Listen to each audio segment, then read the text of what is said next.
بسم اللہ الرحمن الرحیم۔ ریاست مدینہ کیسی تھی، گورنر کو سزا۔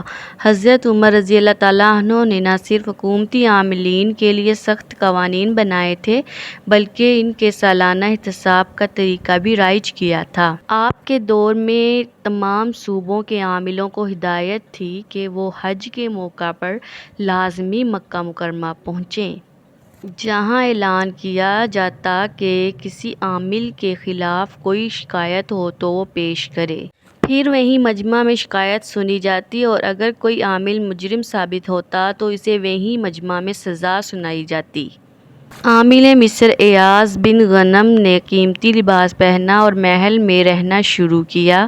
ان کی شکایت کی گئی تو آپ رضی اللہ تعالیٰ عنہ نے انہیں معزول کرکے بطور سزا کمبل کا کرتا پہنوایا اور بکریاں چروائیں۔ حضرت عمر رضی اللہ تعالیٰ عنہ جب کسی صوبے کا عامل مقرر فرماتے تو اثاثے ڈکلیئر کروا کر اسے لکھواتے اور اس پر 4 گواہوں کے دستخط کروا کر محفوظ کر لیا جاتا تھا۔ عامل جب عہدے سے سبکدوش ہوتا تو چیک کیا جاتا کہ حکومتی عہدے کے دوران اس کے اثاثوں میں اضافہ تو نہیں ہوا، بصورت دیگر سخت مواخذہ کیا جاتا۔